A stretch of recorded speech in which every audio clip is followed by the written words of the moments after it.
Hi friends, welcome to Katharanjani YouTube channel. ನೀವಿನ್ನೂ ನಮ್ಮ ಚಾನಲನ್ನು ಸಬ್ಸ್ಕ್ರೈಬ್ ಮಾಡಿಲ್ಲ ಅಂದರೆ ಈ ಕೂಡಲೇ ಸಬ್ಸ್ಕ್ರೈಬ್ ಮಾಡಿ. ಹಾಗೆ ಹೆಚ್ಚಿನ ನೋಟಿಫಿಕೇಷನ್ಸ್ಗಳ ಅಪ್ಡೇಟ್ಗಾಗಿ ಪಕ್ಕದಲ್ಲಿರುವ ಬೆಲ್ ಐಕಾನನ್ನು ಪ್ರೆಸ್ ಮಾಡಿ. ಬದುಕಿನ ಬಣ್ಣ ಬದಲಾದಾಗ ಭಾಗ 10. ಸುಮತಿ ಆಂಟಿ, ಸ್ವಲ್ಪ ನೀರು ತಗೊಂಡು ಬನ್ನಿ. ಮನೆ ಕೆಲಸದವರಿಗೆ ಕೂಗು ಹಾಕಿದವ ಫ್ಯಾನ್ ಸ್ವಿಚ್ ಹಾಕಿ ಅವಳ ಮುಖವನ್ನೇ ನೋಡಿದ. ಅವಳು ಯಾರು ಅನ್ನೋದು ತಿಳಿಯಿತು ಅವನಿಗೆ.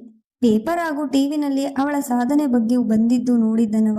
ಹಾಗೆಯೇ ಅವಳ ಮೇಲೆ ಆಗಿದ್ದ ಹೇಯ ಕೃತ್ಯದ ಬಗ್ಗೆಯೂ ಓದಿ ಅವಳು ನ್ಯಾಯಕ್ಕಾಗಿ ಕೋರ್ಟ್ ಮೆಟ್ಟಿಲೇರಿದ್ದು ಕಂಡು ಮನದಲ್ಲೇ ಶ್ಲಾಘಿಸಿದ ಕೂಡ. ಯಾರ್ ಬಾಬು ಇದು? ನೀರು ತಂದು ಬಂದ ಸುಮತಿ ಅವನಲ್ಲಿ ಕೇಳಿದರು.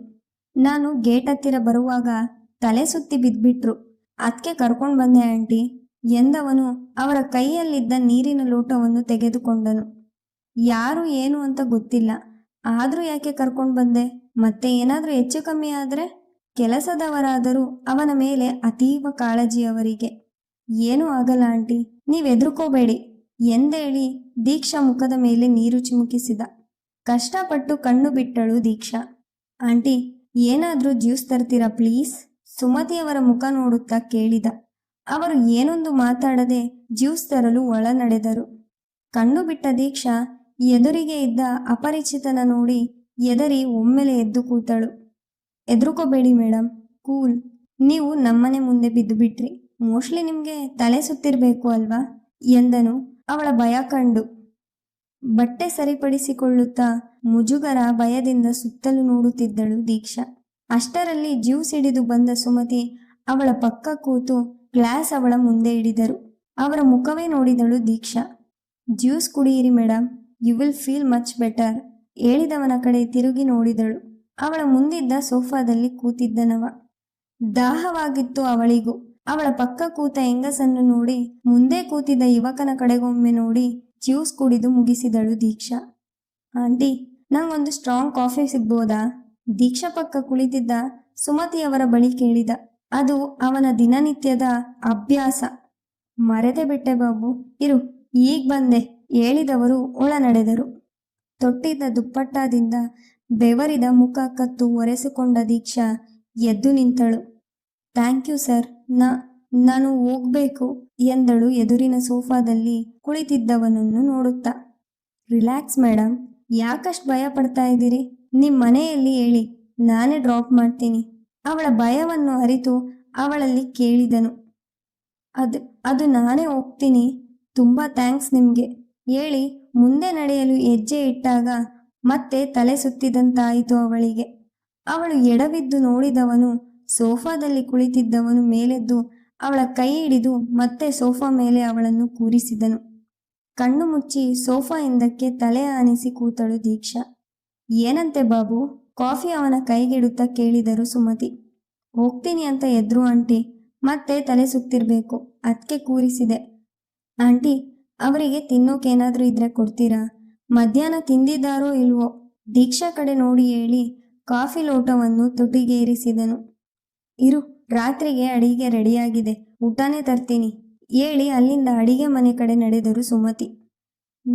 ನಾನು ಹೋಗ್ಬೇಕು ಕಣ್ಣು ಮುಚ್ಚಿಯೇ ಹೇಳುತ್ತಿದ್ದಳು ದೀಕ್ಷಾ. ಅವನೇನು ಮಾತಾಡದೆ ಸುಮ್ಮನೆ ಕೂತ. ಸುಮತಿಯವರು ಊಟದ ಜೊತೆ ನೀರಿಡಿದು ಬಂದು ದೀಕ್ಷಾನ ಎಬ್ಬಿಸಿದರು. ತಗೋಮ, ಸ್ವಲ್ಪ ನೀರು ಕುಡಿ, ಆಮೇಲೆ ಈ ಊಟ ಮಾಡು ಹೇಳಿ ತಟ್ಟೆ ಅವಳ ಮುಂದಿಟ್ಟರು. ಊಟ ಬೇಡ ಅಮ್ಮ ಹೇಳಿ ನೀರು ಕುಡಿದಳು ದೀಕ್ಷಾ. ಸ್ವಲ್ಪ ಊಟ ಮಾಡಿ ಮೇಡಮ್. ಸರಿ, ಹೋಗ್ತೀರಿ? ಆಂಟಿ, ನಾನು ಫ್ರೆಶ್ ಅಪ್ ಆಗಿ ಬರ್ತೀನಿ, ನೀವು ಇವರು ಪೂರ್ತಿಯಾಗಿ ಊಟ ಮಾಡುವವರೆಗೂ ಬಿಡಬೇಡಿ. ದೀಕ್ಷಾನ ಒಮ್ಮೆ ನೋಡಿ ಮೆಟ್ಟಿಲು ಹತ್ತಿ ಮೇಲೆ ನಡೆದನವ. ತಿನ್ನಮ್ಮ, ಏನು ಯೋಚನೆ ಮಾಡ್ತಾ ಇದೆಯಾ ಎಂದರು ಊಟದ ತಟ್ಟೆಯನ್ನು ಅವಳ ಕೈಗಿಡುತ್ತಾ. ಹಸಿವಿಲ್ಲದಿದ್ದರೂ ಅವರಿಗೆ ಬೇಸರ ಆಗಬಾರದೆಂದು ಎಲ್ಲವನ್ನು ತಿಂದು ಮುಗಿಸಿದಳು ದೀಕ್ಷಾ. ಅವಳ ಎಂಜಲು ತಟ್ಟೆ ಹಿಡಿದು ಅವಳನ್ನು ಕರೆದುಕೊಂಡು ಕೈ ತೊಳೆಯಲು ಹೋದರು ಮಾಲತಿ. ಅವರು ಅತ್ತ ಹೋಗುತ್ತಿದ್ದಂತೆ ಫ್ರೆಶ್ ಅಪ್ ಆಗಿ ಬಂದವ ಹಾಲ್ನಲ್ಲಿದ್ದ ಸೋಫಾದಲ್ಲಿ ಕೂತ. ದೀಕ್ಷಾ ಕೈ ತೊಳೆದು ಬಂದವಳು ಅವನಿಗೆ ಸ್ವಲ್ಪ ದೂರವೇ ನಿಂತುಕೊಂಡಳು. ಬನ್ನಿ ಮೇಡಮ್, ಕೂತ್ಕೊಳ್ಳಿ. ದೀಕ್ಷಾ ನಿಂತಿರೋದನ್ನು ನೋಡಿ ಕರೆದನವ. ಅವನ ಮುಂದೆ ತಲೆ ಬಗ್ಗಿಸಿ ಕೂತಳು ದೀಕ್ಷಾ. ಹೇಳಿ ಮೇಡಮ್, ನಿಮ್ಮ ಮನೆ ಎಲ್ಲಿದೆ? ಅಡ್ರೆಸ್ ಹೇಳಿ, ನಾನು ಬಿಟ್ಟು ಬರ್ತೀನಿ ತಲೆ ಬಗ್ಗಿಸಿ ಕೂತವಳ ನೋಡುತ್ತಾ ಕೇಳಿದನವ. ಸುಮ್ಮನಿದ್ದಳು ದೀಕ್ಷಾ. ಎಲ್ಲಿಗೆ ಹೋಗುವುದೆಂದು ಅವಳಿಗೆ ಗೊತ್ತಿದ್ದರಲ್ಲವ. ಮನೆ ಬಿಟ್ಟು ಬಂದಿರಾ? ಅವಳ ಮೌನ ನೋಡಿ ಅವನೇ ಕೇಳಿದ. ಅವನು ಒಮ್ಮೆಲೆ ಕೇಳಿದ್ದನ್ನ ಕಂಡು ಗಾಬರಿಗೊಂಡಳು ದೀಕ್ಷಾ. ಅವಳ ಕಣ್ಣು ತುಂಬಿದ ಆಶ್ರುಬಿಂದು ಕದುಪುಗಳ ಮೇಲಿಳಿಯಿತು. ಅಳ್ಬೇಡಿ ಮೇಡಮ್, ರಿಲ್ಯಾಕ್ಸ್. ನೀವು ಈಗ ಮಾತಾಡೋ ಪರಿಸ್ಥಿತಿಯಲ್ಲಿಲ್ಲ ಅಂತ ಗೊತ್ತು ನನಗೆ. ನಾನೇನು ಕೇಳಲ್ಲ ನಿಮ್ಮನ್ನ. ಕೂಲ್, ಆರಾಮಾಗಿರಿ ಎಂದು ಅವನು ಹೇಳಿದಾಗ ಕಣ್ಣೊರೆಸಿಕೊಂಡು ಅವನನ್ನೇ ನೋಡಿದಳು ದೀಕ್ಷಾ. ಯಾರಮ್ಮ ನೀನು? ಎಲ್ಲಿ ನಿನ್ ಮನೆ? ಕತ್ತಲಾಗ್ತಾ ಬಂತು. ಬಾಬು, ಇವಳನ್ನ ಹುಷಾರಾಗಿ ಮನೆ ತಲುಪಿಸಿಬಿಡು. ಪಾಪ ಮನೆಯಲ್ಲಿ ಕಾಯ್ತಾ ಇರ್ಬೋದು. ಅವಳ ಪಕ್ಕ ಬಂದು ಕೂತ ಸುಮತಿ ಅವರು ಹೇಳಿದರು.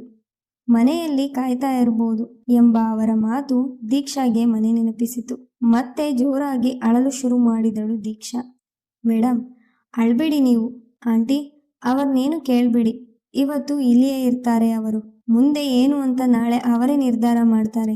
ನೀವು ಅವರಿಗೆ ಸಮಾಧಾನ ಮಾಡಿ ಆಂಟಿ. ಹೆಣ್ಣು ಮಕ್ಕಳು ಕಣ್ಣೀರು ಹಾಕಿದ್ರೆ ಮನೆಗೆ ಒಳ್ಳೆಯದಾಗಲ್ಲ ಎಂದವನಿಗೆ ಅವಳ ದುಃಖ ನೋಡಲಾಗಲಿಲ್ಲ. ಈಗಾಗಲೇ ಸಾಕಷ್ಟು ನೋವು ತಿಂದಿರುವ ಜೀವ ಎಂಬುದು ಅವನಿಗೆ ತಿಳಿದಿತ್ತು.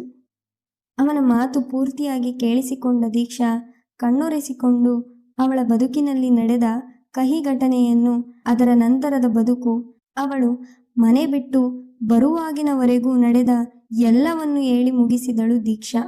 ಅವಳ ಕತೆ ಕೇಳಿ ಮನೆಯಲ್ಲಿ ಅವಳನ್ನು ಪರಕೀಯರಂತೆ ಕಂಡಿದ್ದನ್ನ ನೆನೆದು ಅವನ ಕಂಗಳು ತುಂಬಿತ್ತು. ಅಂಗೈ ಅಂಚಲ್ಲಿ ಕಣ್ಣೊರೆಸಿಕೊಂಡನವ. ದೀಕ್ಷಾ ತಲೆ ಸವರಿ ಅವಳ ಕಣ್ಣೊರೆಸುತ್ತಾ ಸುಮತಿಯವರು ಅಳಲು ಶುರು ಮಾಡಿದರು. ಆಂಟಿ, ಅವರಿಗೆ ಸಮಾಧಾನ ಮಾಡಿ ಅಂತ ಹೇಳಿದ್ರೆ ನೀವು ಅಳ್ತೀರಿ ಅಲ್ವಾ? ಇದು ಸರಿನಾ? ಸುಮತಿಯವರು ಅಳುತ್ತಿರುವುದನ್ನು ನೋಡಿ ಅವನು ಪ್ರಶ್ನಿಸಿದನು. ಬಾಬು, ಇವಳು ನನ್ನ ಜೊತೆ ಇರ್ಲಿಯಾ? ಕಣ್ಣೊರೆಸಿಕೊಳ್ಳುತ್ತಾ ಅವನಲ್ಲಿ ಕೇಳಿದರು ಸುಮತಿ. ನಿಮ್ಮಿಷ್ಟ ಆಂಟಿ, ಆದ್ರೆ ಅವರು ಒಪ್ಪಿದ್ರೆ ಮಾತ್ರ. ದೀಕ್ಷಾ ಕಡೆ ನೋಡಿ ಹೇಳಿದ. ಪುಟ್ಟ, ನೀನು ನನ್ನ ಜೊತೆ ಇರ್ತೀಯಾ? ನಿಂಗೆ ಯಾರೂ ಇಲ್ಲ ಅಂದ್ಕೋಬೇಡ. ನಾನಿದ್ದೀನಿ. ಇವತ್ತಿನಿಂದ ನನ್ನೇ ನಿನ್ನಮ್ಮ ಅಂದ್ಕೋ. ನಂಗೆ ಬಾಬು ಬಿಟ್ರೆ ನನ್ನವರು ಅಂತ ಹೇಳಿಕೊಳ್ಳೋಕೆ ಯಾರೂ ಇಲ್ಲ. ನೀನು ನನ್ನ ಜೊತೆ ಇರ್ತೀಯಾ? ಹೇಳಮ್ಮ ಎಂದವರ ಕಣ್ಣಿನಿಂದ ನೀರು ಇಳಿಯುತ್ತಲೇ ಇತ್ತು. ಹೇಳಿ ದೀಕ್ಷಾ, ಒತ್ತಾಯ ಇಲ್ಲ. ನಾನು ಮತ್ತೆ ಆಂಟಿ ಬಿಟ್ರೆ ಈ ಮನೆಯಲ್ಲಿ ಯಾರೂ ಇಲ್ಲ. ನೀವು ಅವ್ರ ಜೊತೆ ಇರೋಕೆ ಒಪ್ಪಿಕೊಂಡ್ರೆ ನಂಗೂ ಖುಷಿನೇ. ನಾನು ಮನೆಯಲ್ಲಿರೋದೇ ಅಪರೂಪ. ನೀವಿಲ್ಲಿ ಆರಾಮಾಗಿ ಇರ್ಬೋದು. ನಿಮ್ಮೇಲೆ ಸಿಂಪತಿಗೆ ಈಗೆಲ್ಲ ಹೇಳ್ತಾ ಇದ್ದೀನಿ ಅಂದ್ಕೋಬೇಡಿ. ನನ್ನ ಸ್ವಾರ್ಥನೂ ಇದೆ. ನೀವು ಆಂಟಿ ಜೊತೆ ಇದ್ರೆ ಅವ್ರ ಒಂಟಿತನ ದೂರ ಆಗುತ್ತೆ, ಅವರಿಗೂ ಒಂದು ಜೊತೆ ಆಗುತ್ತೆ ಅಂತ ಹೇಳ್ತಾ ಇದ್ದೀನಿ. ಇಲ್ಲ, ಇಲ್ಲಿರೋದು ನಿಮ್ಗೆ ಇಷ್ಟ ಇಲ್ಲ ಅಂದರೆ ಹೇಳ್ಬಿಡಿ. ಬೇರೆ ಕಡೆ ನೀವಿರೋಕೆ ವ್ಯವಸ್ಥೆ ಮಾಡ್ತೀನಿ. As A friend, well wisher ಆಗಿ ಯಾವಾಗಲೂ ನಿಮ್ಮ ಜೊತೆ ಇರ್ತೀನಿ. ಮಾತು ಮುಗಿಸುವಾಗ ಜೇಬಲ್ಲಿದ್ದ ಅವನ ಫೋನ್ ರಿಂಗ್ ಆಯಿತು. ಮಾತಾಡುತ್ತಲೇ ಮೆಟ್ಟಿಲು ಹತ್ತಿ ಅವನ ಕೋಣೆಗೆ ನಡೆದವ ಕ್ಷಣದಲ್ಲಿ ತಯಾರಾಗಿ ಕೆಳಗೆ ಬಂದಿದ್ದ. ಆಂಟಿ, ನಾನು ಹಾಸ್ಪಿಟಲ್ಗೆ ಹೋಗಿ ಬರ್ತೀನಿ. ಅವರಿಗೆ ಒತ್ತಾಯ ಮಾಡಬೇಡಿ. ಅವರ ನಿರ್ಧಾರ ಏನು ಅಂತ ನಿರ್ಧರಿಸೋಕೆ ಅವರಿಗೆ ಸ್ವಲ್ಪ ಟೈಮ್ ಕೊಡಿ. Take your own time Deeksha. Take care. ನಾನು ಬರ್ತೀನಿ ಹೇಳಿ ಅಲ್ಲಿಂದ ಹಾಸ್ಪಿಟಲ್ ಕಡೆಗೆ ನಡೆದನವ. ಅವನು ಹೋದ ಕಡೆಯೇ ನೋಡುತ್ತಿದ್ದಳು ದೀಕ್ಷಾ. ಅವನು ಡಾಕ್ಟರ್ ಪುಟ, ಮಕ್ಕಳ ಡಾಕ್ಟರ್. ಹೆಸರು ಶರತ್ ಅಂತ. ನನ್ನವರು ಅಂತ ಹೇಳ್ಕೊಳಕ್ಕೆ ಅವನಿಗೂ ಯಾರಿಲ್ಲ. ಆಸ್ಪತ್ರೆಯಿಂದ ಫೋನ್ ಬಂದ್ರೆ ಎಷ್ಟೇ ಹೊತ್ತಾದ್ರೂ ಸರಿ ಹೊರಟು ಬಿಡ್ತಾನೆ. ಬಾ, ನೀನು ಮಲ್ಕೋ, ನಿಂಗೆ ಕೋಣೆ ತೋರಿಸ್ತೀನಿ. ಕೂತಲ್ಲಿಂದ ಎದ್ದು ಸುಮತಿಯವರು ಮುಂದೆ ನಡೆದಾಗ ಅವರನ್ನ ಹಿಂಬಾಲಿಸಿದಳು ದೀಕ್ಷಾ. ನೋಡು, ನಾನಿಲ್ಲೇ ಮಲ್ಗೋದು. ಇವತ್ತಿನಿಂದ ನೀನು ಇಲ್ಲೇ ಮಲ್ಕೋ, ಆಯ್ತಾ? ಅವರ ಮಾತಿಗೆ ತಲೆದೂಗಿದಳು ದೀಕ್ಷಾ. ಹಾಗಾದ್ರೆ ನೀನು ಇಲ್ಲೇ ನನ್ನ ಜೊತೆ ಇರ್ತೀಯ ಅಲ್ವಾ ಎಂದು ಆಸೆಯಿಂದ ಅವಳಲ್ಲಿ ಮತ್ತೆ ಕೇಳಿದರು ಸುಮತಿ. ಕೆಲಸ ಬೇಕು ಅಮ್ಮ ಎಂದಳು ಸಣ್ಣ ಧ್ವನಿಯಲ್ಲಿ. ಬಾಬುಗೆ ನಾನು ಹೇಳ್ತೀನಿ, ಎಲ್ಲಾದರೂ ಕೆಲಸ ಕೊಡಿಸು ಅಂತ. ನೀನೇನು ಚಿಂತೆ ಮಾಡಬೇಡ ಎಂದವರಿಗೆ ಅವಳು ಅಲ್ಲೇ ಉಳಿಯುವಳಲ್ಲ ಅನ್ನೋ ಸಂಭ್ರಮ. ಸಂಬಂಧವಿಲ್ಲದಿದ್ದರೂ ನೋವಿಗೆ ಸ್ಪಂದಿಸುವವರೇ ನಮ್ಮವರು ಅಂತ ಎಲ್ಲೋ ಓದಿದ್ದ ಸಾಲುಗಳು ಅವಳಿಗೆ ಆ ಕ್ಷಣಕ್ಕೆ ನಿಜವೆನಿಸಿತು. ಅವಳನ್ನು ಮಲಗಲು ಹೇಳಿ ರಾತ್ರಿ ಶರತ್ ಬರುವವರೆಗೂ ಕಾದು ಕೂತಿದ್ದರು ಸುಮತಿ. ಅವನು ಬರುತ್ತಿದ್ದಂತೆ ಎಲ್ಲವನ್ನೂ ಅವನಲ್ಲಿ ಹರುವಿದರು. ಆಂಟಿ, ನಿಮ್ಮ ಖುಷಿಯೇ ನನ್ನ ಖುಷಿ. ಇರಲಿ ಬಿಡಿ ಇಲ್ಲಿಯೇ. ಇಷ್ಟು ದೊಡ್ಡ ಮನೆಯಲ್ಲಿ ಅವ್ರಿಗೆ ಸಣ್ಣ ಜಾಗ ಇರಲ್ವ ಹೇಳಿ? ಈಗ ನನಗೆ ಹೊಟ್ಟೆಗೆ ಏನಾದರೂ ಹಾಕಿದ್ರೆ ತಿಂದು ಮಲ್ಕೋತೀನಿ ಎಂದವನಿಗೆ ಅವರ ಸಂತೋಷ ಕಂಡು ಅವನಿಗೂ ಸಂತೋಷವಾಗಿತ್ತು. ಬಾಬಾಬು, ಬಡಿಸ್ತೀನಿ ಹೇಳಿ ಅವರು ಅಡಿಗೆ ಮನೆ ಕಡೆ ನಡೆದರು. ಅವನು ಫ್ರೆಶ್ ಅಪ್ ಆಗಲು ಕೋಣೆಗೆ ನಡೆದನು. ಮುಂಜಾನೆ ದೀಕ್ಷಾ ಎದ್ದು ಹೊರಗಡೆ ಬಂದಾಗ ಶರತ್ ಪೇಪರ್ ಓದುತ್ತಾ ಕಾಫಿ ಕುಡಿಯುತ್ತಾ ಕೂತಿದ್ದ. ದೀಕ್ಷಾ ಬಂದಿದ್ದು ನೋಡಿದವ ಅವಳತ್ತ ನೋಡಿ ನಕ್ಕು, ಗುಡ್ ಮಾರ್ನಿಂಗ್ ದೀಕ್ಷಾ ಎಂದನು. ಅವಳದು ಕಿರುನಗುವಷ್ಟೆ. ಆಂಟಿ ನಿನ್ನೆ ರಾತ್ರಿನೇ ಹೇಳಿದ್ರು, ನಿಮಗೆ ಇಷ್ಟ ಇಲ್ಲದೆ ಹೋದ್ರೆ ಯಾವುದೇ ಬಲವಂತ ಇಲ್ಲ, ನಿಮ್ಗೆ ಕೆಲಸ ಕೊಡಿಸೋ ಜವಾಬ್ದಾರಿ ನಂದು, ನೀವಿಲ್ಲೇ ಇದ್ರೂ ಇಲ್ಲದೆ ಹೋದ್ರೂ ಕೂಡ ಎಂದವನು ಮತ್ತೆ ಪೇಪರ್ ಓದುವ ಕಡೆ ಗಮನ ಕೊಟ್ಟನು. ಆಗಲೇ ಅವಳಿಗೆ ನೆನಪಾಗಿದ್ದು ಅವಳ ಬ್ಯಾಗ್ ಬಗ್ಗೆ ಹಾಗೂ ಸರ್ಟಿಫಿಕೇಟ್ಸ್ ಬಗ್ಗೆ. ಸರ್, ನನ್ನ ಬ್ಯಾಗ್ ಅಂಜಿಕೆಯಲ್ಲಿಯೇ ಅವನಲ್ಲಿ ಕೇಳಿದಳು. ಓ ಸಾರಿ, ಬ್ಯಾಗ್ ಕಾರಲ್ಲೇ ಇದೆ, 1 ನಿಮಿಷ ಅಂದವ ಹೊರ ನಡೆದು ಅವಳ ಬ್ಯಾಗ್ ಹಿಡಿದು ಒಳಬಂದ. ಸರ್, ನಿಮ್ಮ ಅಭ್ಯಂತರ ಏನೂ ಇಲ್ಲ ಅಂದರೆ ನಾನು ಇಲ್ಲೇ ಇರ್ತೀನಿ, ಆದರೆ ನನಗೆ ಮೊದಲು ಕೆಲಸ ಹುಡುಕ್ಬೇಕು ಎಂದಳು ಅವನ ಮುಖ ನೋಡುತ್ತಾ. ಜಾಬ್ ಬಗ್ಗೆ ಹೇಳ್ತೀನಿ, ಡೋಂಟ್ ವರಿ.